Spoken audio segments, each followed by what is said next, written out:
솟는다, 솟는다. 가지 끝에 솟는다. 연하게, 그리고 푸르게, 푸르게 솟는다. 솟는다, 솟는다.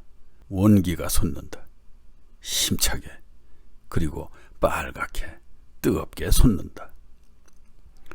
이보시오 번집내들, 병원에 가보면 세상 사람들 모두가 환자들인 듯 보이는가 하면, 교회를 가보면 모두가 신도들의 세상이요, 공연장이나 야구장, 골프장을 가보면 모두가 근심 걱정 없는 건강한 사람들의 세상이요, 카지노 게임장에 가보면 또한 중독자들이 세상 같아 보이는 이런 현실을 살아가는 것이 우리들의 삶 아닌가요? 그럼 이런 삶이란 무엇일까요? 그냥 생로병사의 과정일 뿐일까요?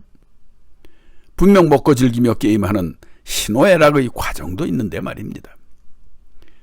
그래서 삶이란 출세를 위한 거창한 것이 아니라 그냥 자기 재능이란 작은 보따리 하나 챙겨들고 삶의 나그네 길을 걸어가는 것일 뿐이라는 생각입니다.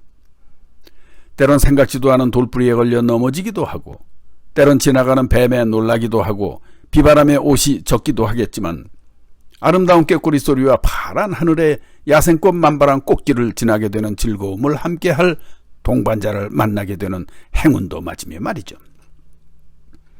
물론 목숨을 잃을 정도로 크게 다치게 되는 불행도 겪어야 되는 일도 있겠지만 말이죠. 이렇게 펼쳐지는 나그네 앞길을 그 누군들 예측을 하겠습니까? 그냥 현실에 최선을 다하며 걸어가다 보면 정반대의 상황이 반복되는 그야말로 오르락 내리막길을 걸어가는 것이죠.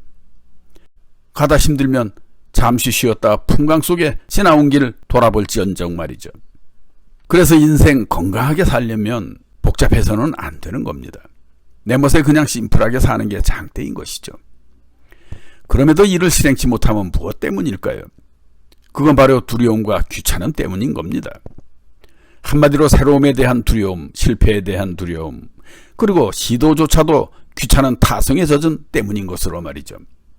여러분, 두려움으로 따지자면 세상에 죽음만큼 두려운 것이 있을까요? 왜 두려운 걸까요? 죽음이 두려운 것은 누가 뭐래도 죽음의 세계를 보고 온 사람이 없기 때문일 겁니다. 그런데 이 죽음보다도 더 무섭도록 두려워하는 것이 있습니다. 바로 실패라는 놈이죠.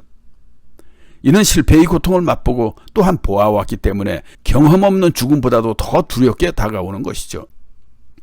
또한 죽음을 선택하고 죽기를 소원하는 사람들은 있어도 실패를 선택하거나 소원하는 사람들이 없는 것만 봐도 죽음보다 실패를 더 두려워함이 증명되는 것 아닌가요? 그러니 이에서 자유롭고 건강을 영유하려면 두려움이 아닌 기쁨으로 삶의 게임을 해나가지 않으면 안 되는 겁니다. 더군다나 우리는 창조적인 영적 존재인 것이기에 창조적 마인드는 내 스스로를 창조자로 만드는 도구이기 때문에 건강도 스스로 창조해 나가야 하는 것이죠. 그래서 두려움은 이런 치유의 기운인 창조적 기운을 방해하는 주범인 것이기에 만병의 원인으로 작동되게 되는 겁니다. 흔히 하는 말이 있죠. 두려움은 헛개비라는 말입니다. 즉 두려움은 내가 만들어내는 헛개비라는 사실이죠. 그럼에도 이런 헛개비에 놀라 고통받고 심지어 목숨까지 잃는 사람들도 많습니다. 이런 두려움이 인체의 내외에서 알러지 현상을 일으키고 그 자가 현상이 양방적으로는 원인불명의 난치성으로 분류되는 질환들인 겁니다. 따라서 심리적 정신질환 대부분의 것들과 면역에 따른 관절이나 혈관질환 등 대부분도 이 헛개비에 놀아나는 증상인 것이다 이 말씀입니다. 그렇다면 이 헛개비를 없애는 방법은 어떤 것일까요? 당연히 그 방법은 든든한 심적 백신과 충만한 원기가 유지토록 처방해야겠지만 그보다 우선인 것이 결국은 나 자신을 이겨내는 극기 훈련과 게임을 통한 치유 방법입니다. 약이나 침이나 그 어떤 치료 방법도 결국은 스스로를 치유하는 자구력을 위한 처방인 것이니까요. 그러니 여러분, 치유와 건강을 위해서라도 매일매일 새로 태어나십시오. 새로 태어난 원기 충만한 어린아기는 그 어떤 헛개비에도 심지어 호랑이에도 두렵지 않은 유연성을 가지고 있으니까요. 의학의 아버지라는 히포크라테스는 음식으로 고치지 못하는 질병은 약으로도 못 고친다는 말을 했지만 나는 말합니다. 마음으로 고치지 못하는 질병은 음식이고 약으로도 못 고친다고 말이죠. 그런데 그 마음이 어디 내 마음대로 됩니까? 그러려면 체력이 뒷받침되어야 하고 원기가 뒷받침되어야 하는 겁니다. 체력이 소진되고 원기가 바닥을 치면 온갖 헛개비와 귀신들이 눈앞에서 춤을 추게 되어 있으니 말입니다. 이런 것으로 볼 때 인체 스스로가 치료할 수 있도록 도와줄 줄 아는 의사가 진짜 명의 아닌가요?